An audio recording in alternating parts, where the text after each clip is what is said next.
key facts around the research in this area. But the first thing is that actually underrepresented groups from ethnic minorities are not all the same, as we all know, but it's really easy to start lumping people together. And I know that's one of the big complaints about the acronym BAME, for example, that's what that tends to do. So we are not all the same. And therefore, we need to hear the different experience of people from different ethnicities. And that's what we're going to do a little bit of today. So because it is especially useful to hear from people with different backgrounds. We've all got different backgrounds, so we'll all do some sharing.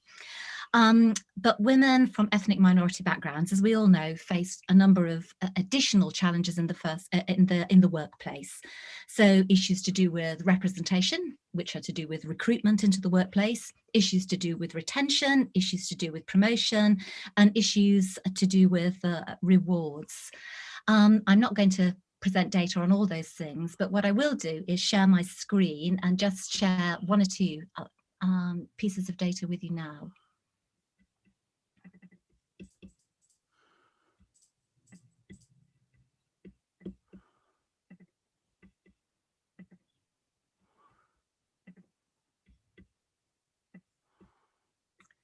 There we go.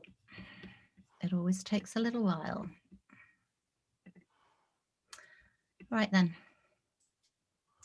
So I don't know if these figures are up to date. They are as far as I can tell, but what we have is that less than 10% of executive roles in FTSE 100 companies are held by men or women from minority ethnic backgrounds, and no executive roles, as far as I can tell, again, there might be some more up-to-date information here, are held by Black women.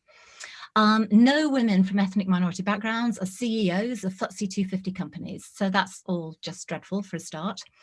Then there's some interesting research that I picked up last week from the LSE, which looked at the rewards, the earnings in particular of different groups. And what that showed was that UK-born Black women are the most underrepresented groups of high earners compared to all other men and women. I think it's true to say from all the data that there is that women who are Black probably have the hardest time. Interestingly though, women from other minority ethnic backgrounds are outperforming white women in the top decile of earners, which speaks to my point from earlier that we're all absolutely not the same. I also just wanted to look at a specific example of what's going on in the law firms, and there's data from all sorts of companies. I just happened to pick on this sector. In the large city law firms, retention rates are lower for solicitors from minority ethnic backgrounds compared to their white colleagues, and progression through the firms is slower. Only 8% of partners have minority ethnic backgrounds, so that is an underrepresentation. So again, what we're dealing with here is additional challenges, which mean that that people from minority ethnic backgrounds are not able to, are not being retained, and are also finding it more challenging to realise their ambitions in that space. The same report finds that 24% report experiencing severe or extreme stress in comparison with 18% of white solicitors. And then finally, a piece of information from my own survey that was done with 7,000 women and men from a number of workplaces. And when we looked at the data by ethnicity, we found that 56% of minority ethnic women reported that they faced more challenges to their career progress due to workplace culture in comparison with men. And that compares with 48% of white women who thought they faced more challenges in comparison with men due to the workplace culture. And interestingly also, the proportion thinking that this is always the case in their workplace was 21% for minority ethnic women versus 14% of their white colleagues. So just a few facts to set the scene there. And then what I'm going to do now is pass over to Tracey, who will introduce the panel, and I'm sure this will be incredibly interesting. I'm really looking forward to hearing this myself. Thank you so much, Jill. Can you all hear me okay? Wonderful. Jill, yeah, wonderful. Thank you so much. And I think that was really helpful just to set the scene. And I guess, Jill mentioned about, this being an opportunity.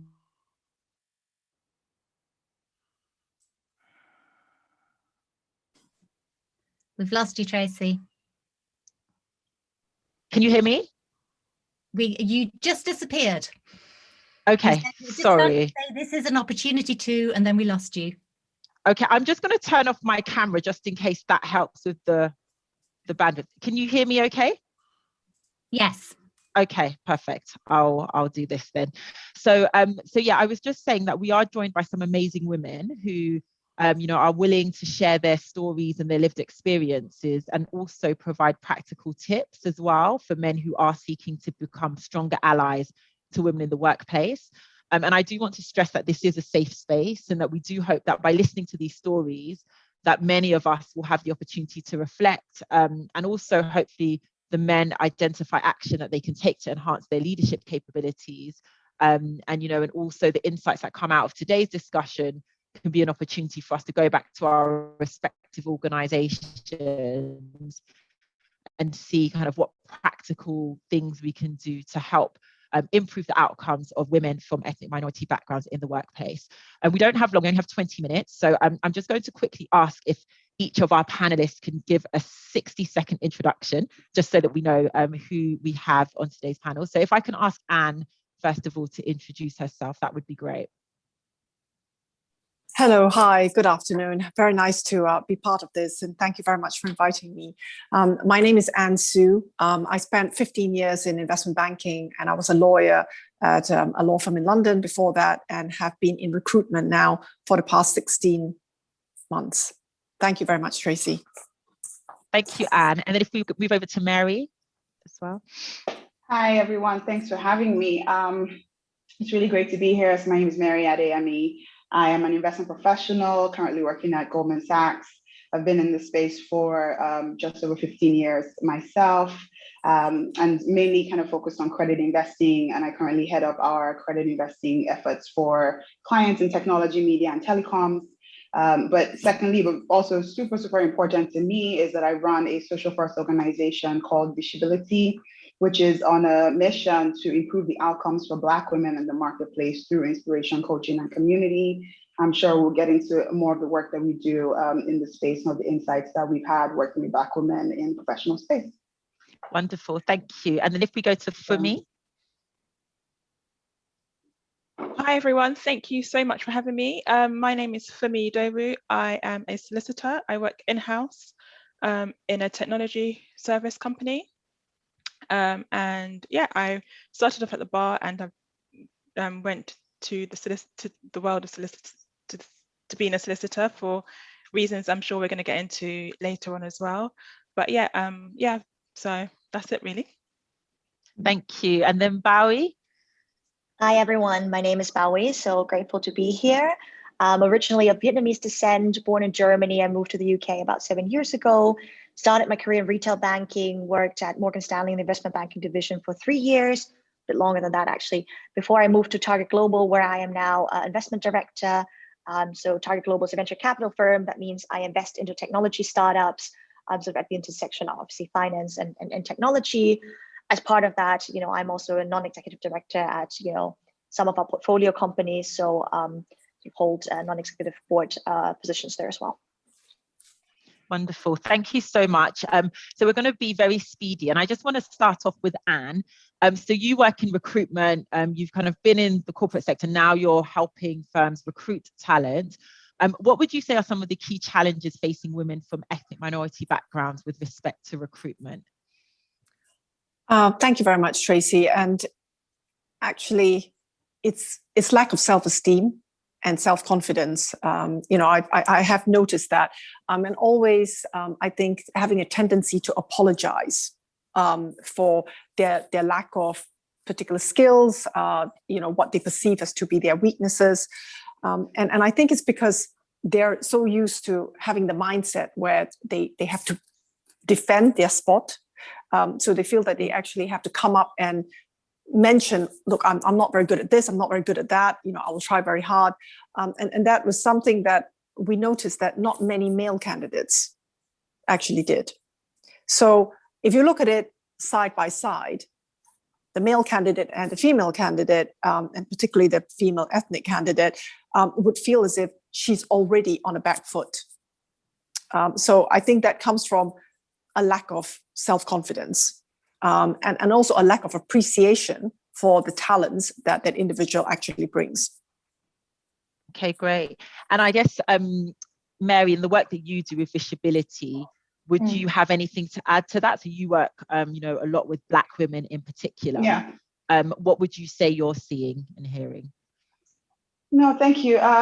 So I don't disagree, but I think I have maybe a wider perspective on that. So I think, first of all, it's very important to say that, race, the existence of race or commonality of race or affinity within racial spaces or even gender doesn't mean that people are homogenous. Like, a black woman who was raised in Nigeria, say for like myself, versus a UK-born Black woman could actually be very, very different. So nurture has a lot to do with how women show up. So regardless of the the fact that they share race in common, but the traits that we do see, yes, in the workplace, they can come in different forms, and it's a helpful place to start. First of all, in general, you tend to have there's a circle of a very clear representation gap within the UK workspaces. You tend not to see people who look like you, that are in the intersection of race and gender. And that just then leads to, leadership gaps, aspiration gaps, as we call it. That's some of the research that we've done. But beyond that, you start having, like, as you progress within the organizations that you're in, what we see is that women typically, and even more chronically, those who are from non-white backgrounds, they have less and less access to feedback, coaching, mentorship that is necessary to move up and progress within organizations. They have less access to social networks because there's no basis, there's no affinity to build relationships. So that's a key thing. But also they're a product of potentially systemic racism all of their lives.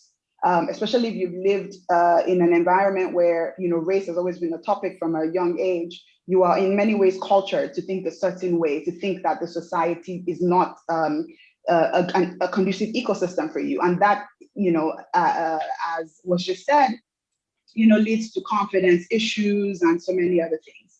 But there are also a number of burdens that women face and are carrying in the workplace. In the sense that some of them have visa resident permit issues that some of your white colleagues don't have, overexposure to bias. You may have heard the word black tax as well, where they're probably the first or the only in their family to earn a certain amount of money, and they're having to support a number of people. So all of those pressures, show up in the workplace, right? And I know we want to separate work and home, like we do church and state, but it really doesn't work that way. And so, there are a number of factors, a number of things that we're seeing, but the key point is there's no homogeneity in what we are seeing. People are different because nurture actually makes a massive difference. Thank you, Mary. And I think that just that point around the additional pressures, particularly in this environment as well, probably over the last year, has been exacerbated. Yeah. I guess kind of just picking up on the recruitment theme and lack of access, lack of exposure. So BaoY, I know that you moved from kind of Southside into venture capital, a place that was kind of uncharted territory for you. And you've been able to, accelerate in your career quite quickly within the space of a couple of years. What advice would you give to kind of hiring managers when they are considering females from ethnic minority backgrounds? Can you really look at them on the same par as, maybe people that have had more exposure? Yeah, so that's the difficult part, especially in an unstructured, environment like venture capital. So I think if we were sort of looking, comparing candidates, one-to-one, right? The man or, somebody not from an ethnic minority might have had more access to certain experiences. So for example, if I look at my own background at the time at which I joined venture capital, I had a very almost like institutional background. I've worked at Morgan Stanley before. I did that 3.5 years. I went to retail banking before. I think many of the hiring managers sort of expect people to have relevant experience in venture capital and so on, right? But that actually means that you assume that everybody had the same access to, a very unstructured environment, and that you assume that everybody could, not all of the internships are paid today. So, I always pay them, but not everybody in the industry does. So assume that people can actually work for free. So I think that when we look at sort of comparing a CV from a woman of ethnic background, we have to take into account that if it's a very maybe linear or institutional background, that person wasn't able to always have access to these opportunities, and they maybe just simply couldn't afford it to intern for free, or to do certain things in a non-linear way. There's also like family considerations, certain cultures, specifically. Like luckily I haven't had that, but I've had candidates say to me before they have a lot of pressure from their families to have a very streamlined and safe kind of job. Venture capital is not a safe job, and it's not a very streamlined industry. So there's also one other thing to keep in mind. Okay, great. So just in terms of when people are looking at CVs, how can they judge potential versus maybe the job spec that's in front of them? How do you look at that? You cannot from a CV, right? So I think you then have to talk to that person specifically and say, okay, I want to make an effort to bring more diversity and inclusion into this industry. What does it actually mean? So actually talking to people who may not have that kind of standard CV that you're looking for with the exactly relevant experience, but maybe something that is has more transferable skills. I came from investment banking and went into venture capital. So that's maybe a more common path, right? But it could be also other paths that look more institutional, maybe from a corporate or so, right? But actually getting to know that candidate to understand the future potential as opposed to just their past experience. Yeah. Okay, great. For me, I want to come to you. So Jill in the beginning spoke about progression in law firms and the fact that it's slower for women from minority groups. Are you able to maybe talk about your experiences and maybe the impact of limiting assumptions on your career aspirations and how that can maybe feed into, how fast women from ethnic minority backgrounds can actually progress in the legal space? Yeah, sure. So I would say that I found that to be the case, that I would, so as I mentioned, I started off at the bar, so I was trying to get pupillage, and one of the big challenges that I had was I needed an income, and financially it's the process of getting pupillage is very can take a while, and it's very competitive. So for me, it wasn't so much that I wasn't competitive, but I needed an income, and I then went to a law firm and started paralegaling. That was enabled me to have an income and also gain some experience. I think the challenge at the law firm, however, was having people assume that I was happy to be a paralegal, because the reality I felt was that many of the paralegals in the firms were Black. So, they just assumed then that I was going to go down that trajectory, and that was far from where I was coming from. That was very far from my own ambitions. So I would, have the comments made, and somewhat surprised if I expressed that actually no, I'm planning to be a barrister or a solicitor. Like the solicitor is my second kind of choice, as it were. So having that sort of ambition was rare, and I felt, I think the impact on me personally was, this is new, you're quite young, you're starting your career, and it can be very debilitating having people question your ambition just because you look different to what they're used to seeing in the positions you're going for. So it can be I think it can be really stifling, and it takes a lot of, it builds character to kind of overcome that. What advice would you give to line managers, men that have women from ethnic minorities on their team?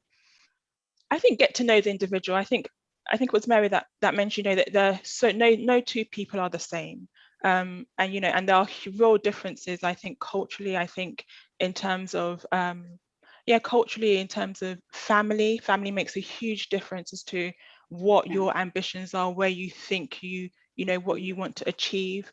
So I think you need to really get to know and understand the individual you have on your team, get to know and understand what their aspirations are, what their drivers are, and to seek to harness that. I think it's really detrimental, and it's not and it's not from a place of, whatever somebody's ambition is, that's their ambition, and it's their valid ambition. But it can be really undermining if you have what is seen as a high ambition, and everybody around you assumes that your ambition is at is at a lower. So I think the main kind of piece of advice I would say is get to know the individual and be open-minded as to what they have to say to you. Yeah, no, so just the importance of really kind of, not categorizing or making any assumptions because of maybe previous interactions with somebody else that may have been from a similar group. BaoY, I guess just coming back to you and your story, could you just maybe give a bit pinpoint specific behaviors and actions of male allies that you found helpful in your career that has allowed you to kind of really flourish in your current environment? Yeah, so I've been fortunate that in the current workplace that I'm in, I've had sort of two champions. So my first boss who then left, and now my current boss. And I think what's been really, really helpful is them opening up their network for me. So initially I came into the industry, I had absolutely no relevant network. I didn't know any other investors, and I didn't know anybody else in technology. I was sort of and one of my first boss actually pushed me really, really hard to get to know so many different people in the industry. And that really actually helped me. It was like really, speak to 5 companies a day or so. So really sort of setting very concrete targets. So this is kind of what got me started in the industry. He also took a lot of time, gave me like one-on-one advice on my career progression, and was always very clear. And actually at the time at which he left, he tried to get me to leave together with him as well. So being a true champion. My current boss been very generous with sharing his network as well. I think there's another aspect as well, another champion that I have within the firm. A lot of the partners in my firm, the way they've actually made money is through angel investments. And as a woman of ethnic minority, I don't often have access to these opportunities because I can't write the 100,000 euro tickets or so that they write. Maybe like smaller tickets sort of from my private savings as well.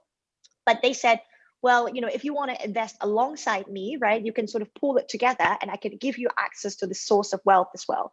So that has been really, really, and this partner actually offered it to me without me asking. So sort of providing access, not assuming that I have the same access as them, being generous network. So two of the things that have been really. That's great. So providing access and also not, making introductions, being generous with the network. Mary, I want to come to you just as we're thinking about, practical things. So what advice would you give to men who are seeking to become more effective allies, both in and outside the workplace? I know that you had some really good points. Yeah. I mean, honestly, BaoY, you just took everything like from my list. I don't know that I have, a whole lot, but, really just, driving intentional inclusion, I think there, is a key one for me, in that there's a lot of discussion about diversity, which is great. We need to level the playing fields. We need to have, avoid tokenism and things like that, and really, drive, diverse faces, experiences, and all of that in our workplace. But then what does that look like when people are really in there? Are you giving people the right opportunities, and so on and so forth? So really driving, inclusion. And if there's a woman in your team, intentionally invite them to lunch, intentionally take them on with coffee, to coffee with the boys. I've been in teams where I've always been in teams where I was like the only woman, or definitely the only Black person. And what you then find is, we all get on the desk, but when it's time for lunch, I turn around and they're all gone. I know they meet up over the weekends and play golf. I know they play football. I know they do all those things, but then I'm the only one who's not involved in those things. And so they're developing these relationships. And whilst we're all great and doing good at work, my relationship just doesn't look the same. So really making sure like you're not assuming like a woman cannot exist in the spaces that a man can, because really gender is just one thing. Interests are a completely different thing, and they're not really necessarily, there's no gender divide there. So I think that's great. And I totally agree with with what BaoY said around just opening your network and really serving as a bridge. These relationships are not necessarily that organic. When we look at the pipeline, the leaders in all of these organizations, they generally tend to be white, they tend to be male. And so that means those relationships are just not organic. So really being a bridge to help women from ethnic minority backgrounds to widen their own network and stuff, is really, really great. And then I would also add around calling out bad behavior in the moment. That's one thing that we always see, where like effectively silence, becomes you just being complicit. So you see bad behavior, you see a woman being spoken over, you see, certain very, borderline racist or even outrightly racist comments or things like that being said, and then you just say nothing because you want to keep the peace. Or you say something, but you say it in private. I think what I found that has been really effective in driving a culture of change and inclusion is actually calling out bad behavior right there and then, so that nobody else does it. To say like, this is unacceptable and it's not going to happen here. And it's a huge lesson. It's a boost of confidence for the person who's impacted by whatever was said. But it's a lesson for the team that these things should not happen. Of course, do it in a respectful way and a way that doesn't bring anyone down. But it's important to address issues like that openly and not in secret. I think it sends a very, very strong message. And of course, like I can't say enough about challenging and championing women, stretching them, giving them high visibility, difficult projects. That's how I have grown in my career, where like people didn't assume I couldn't do it. They put me in front of senior leaders and it was sink or swim, and they realized that I could swim. And that was kind of like the thing, is a lot of women are the subjects of mentorship, but not really the subjects of real coaching and sponsorship, and saying like, let's, not only am I going to advise you, but I'm going to open the doors for you. That's a whole different conversation, right? So sort of some of the really practical things that I've seen sort of in my career and for the people around me. And I'm hoping like, just by doing those, it could be quite helpful. I mean, actually, one thing just comes to mind, and I was reading an email that a colleague of mine sent around. And one of the things that she does, which I found like I probably would try to start doing, is she was encouraging women to have conversations, and men to have conversations about, race and gender, but outside, like as like BAU. So outside of an event, it's one thing for, George Floyd, Black Lives Matter, and all of these things that, incite conversation. But can you have everyday conversations about race and gender? When you see the FT article that says women in finance, do you scroll through? Like what happens in your brain when you see anything to do with women or Black or, race? Do you just move by? I think that's, that we're all conditioned to kind of, read through things that impact us, but making sure like you actually stop and, just, perhaps just read it and see whether it could be something where you learn something and you can actually engage in dialogue around it. And that has to be outside of just, a pandemic, a social pandemic or some other kind of thing. It has to be something that can be quite organic. I think I read that in an email and I thought it was really helpful, a really helpful tip. And I'm even going to start doing that myself. That's great. Thank you, Mary. I know that we're running behind on time. So I want to come to Anne for the last question. I don't know if you have any practical tips to add, and just if you do, please do, but also maybe just talk to us about, hiring. So I know that, a lot of firms will have diversity as a top agenda, and things like, having balanced slates. What would you say to hiring managers that are truly trying to, increase diversity in their talent?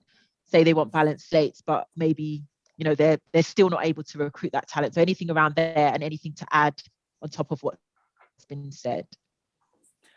Yes. So Tracey, I think sometimes it's starting with the very simple things. I think there's a lot of talk that's going around at the moment, but it's sometimes not backed up by actions. And, it's marginal gains. You don't need to sort of like, just rip up the entire rule book to have to start again. Bringing down some of the internal barriers, by actually putting together initiatives that encourage an integration and participation by many people of different creeds, races, and ethnicities, within the business. So what do I mean by that? So, and ensuring that you have support systems, but support system doesn't mean that they're people with weaknesses. They're just people with different needs.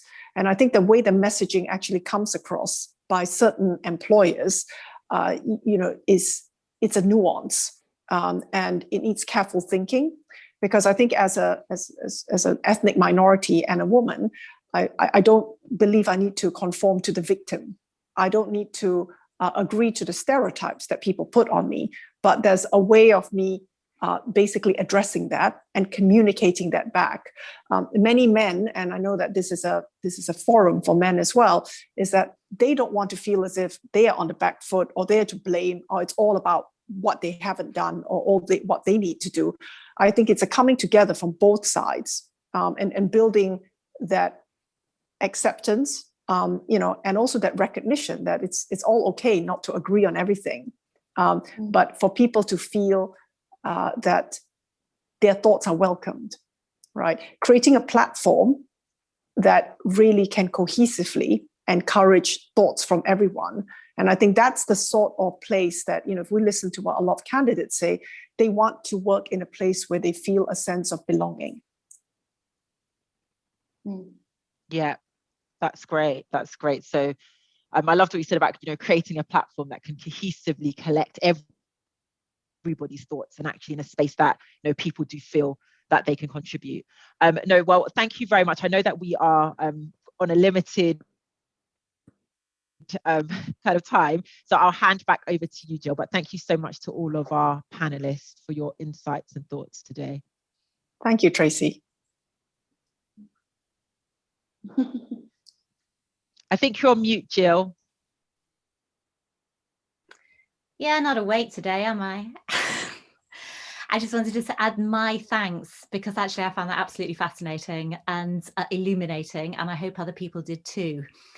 What we're going to do now is put you into relatively small groups in breakout rooms, so you can discuss what we've just heard. And I have two questions for you to consider.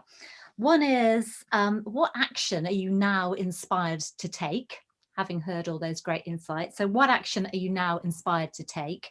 And also, what further advice and support do you think that you need?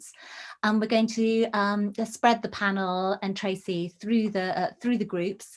And we've got 15 minutes for this. And when we come back, I think we'll have very little time, but maybe one or two people can share their thoughts. But that's what we want to do. So Mark is going to move us into breakout rooms. You may find, as you sometimes can with Zoom, that your breakout room is hidden behind your screen. So just have a little look around. Everybody thrown out mid-sentence as usual. It feels so rude, doesn't it? I'm so sorry.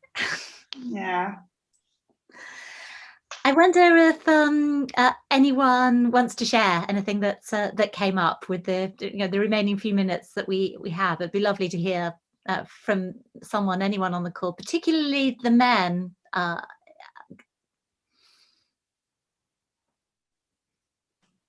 happy to share the last point that we were actually just raising as we came back into the room, which was it started as a question from me, which was, do we think that there's an element of the narrative around self-confidence around individuals and imposter syndrome that actually just pushes onus back onto the individuals and actually is part of the whole systems of power and structures of oppression that keep the status quo, that are actually being developed in order to maintain the hiring decisions and promotion decisions will continue to be made as they've always been made, and that particularly white men will continue to dominate if the focus is, well, you weren't quite good enough and here's how you can improve your personal development, when maybe those are not the real reasons for any of those decisions anyway.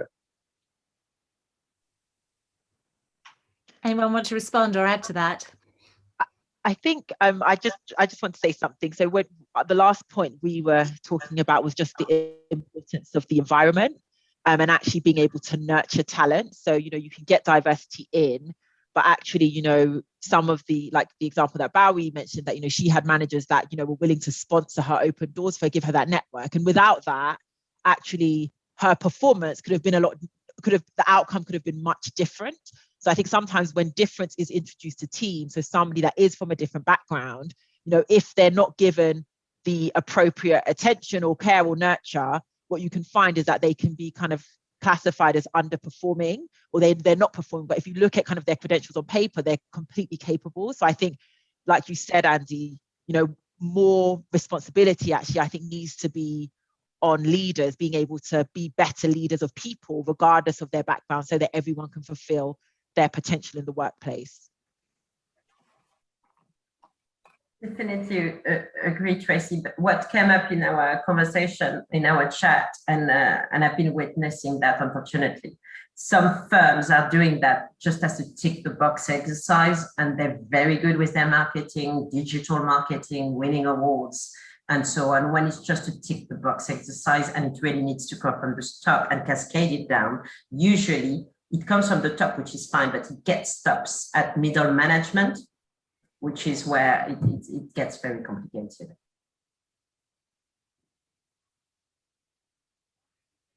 Anyone else got anything else they want to add? Any interesting points that came up in your discussion you'd like to air now? Hi. Oh, sorry. After you. Annika first and then Michael. Just quickly, we talked about just how do you have the difficult conversation with someone, a line manager, for example, who just doesn't want to even touch the issue. I'll just throw that out to the group.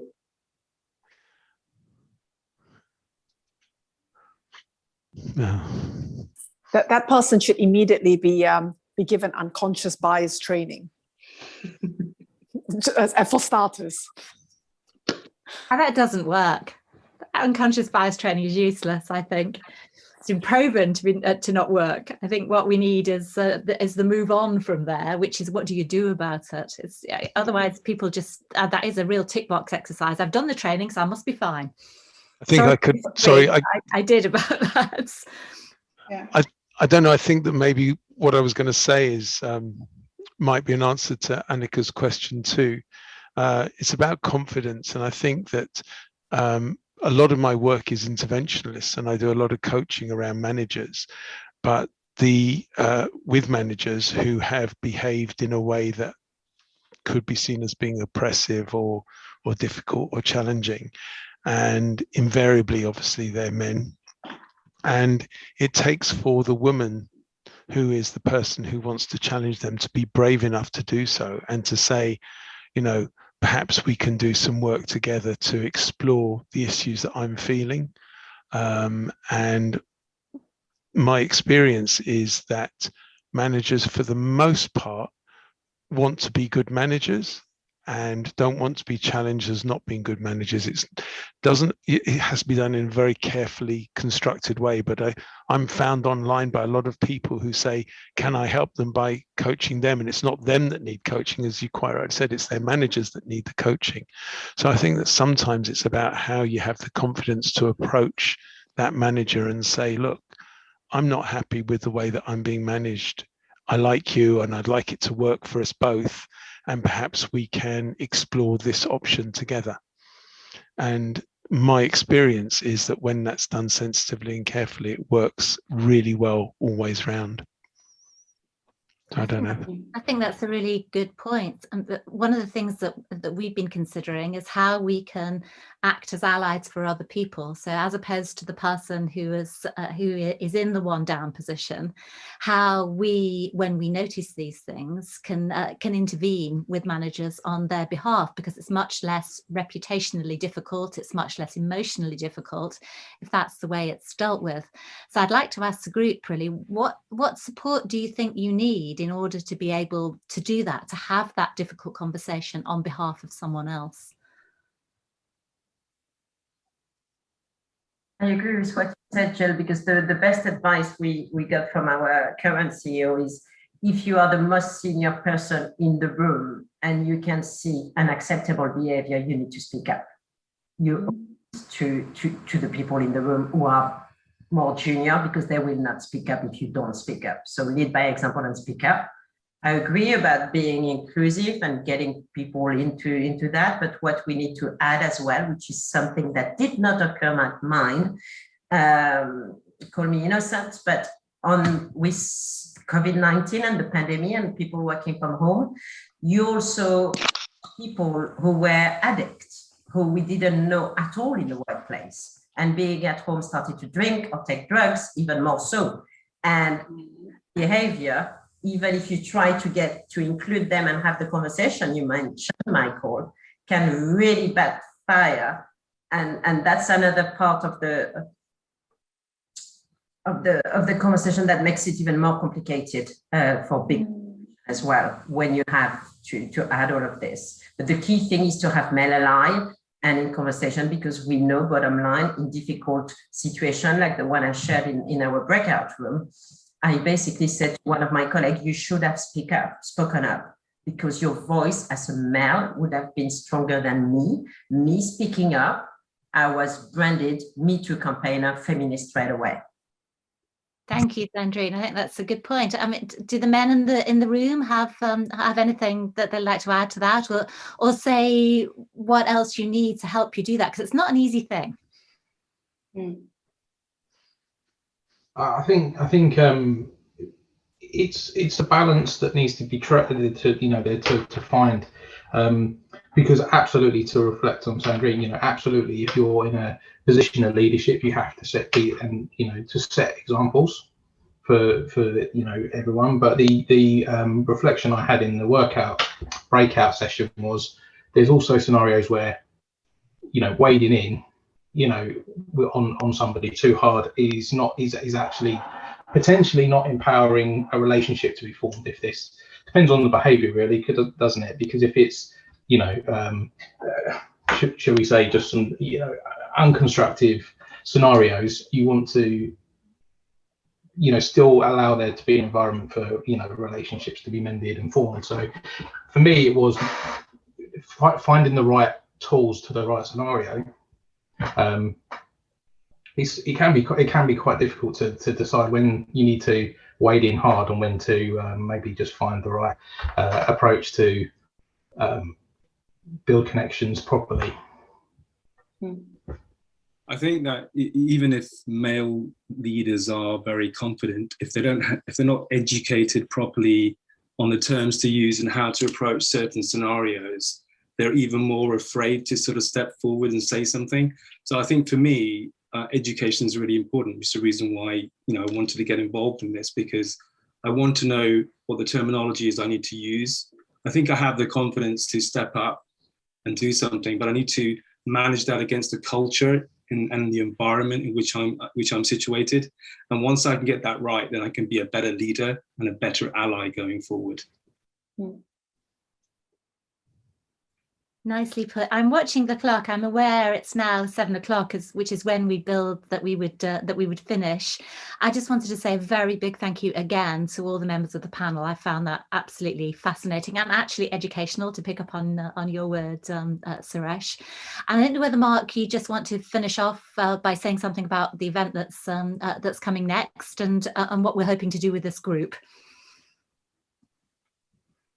We have to take you off mute. Jill, thank you. I need to come off mute is what I was saying whilst I was on mute. So first of all, thank you, everybody, and thank you to our great panel. Really inspiring and interesting.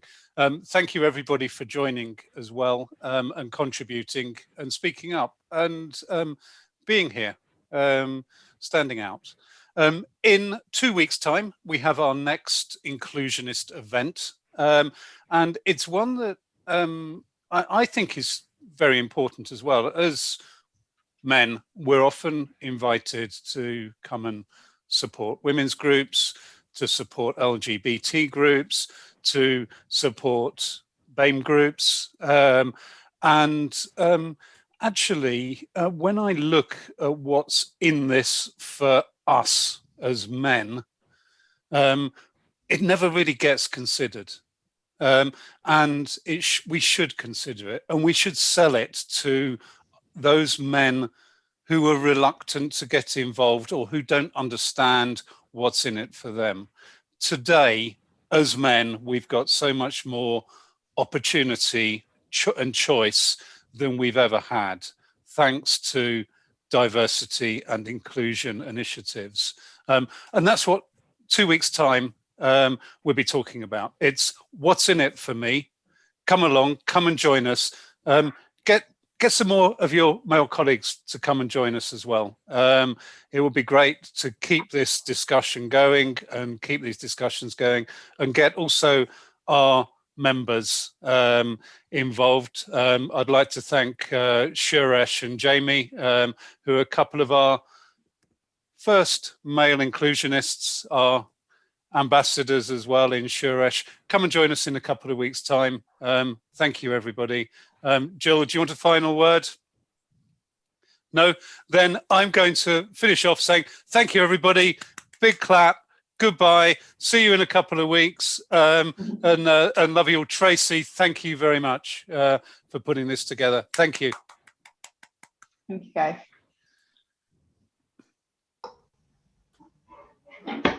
Thank you. Bye.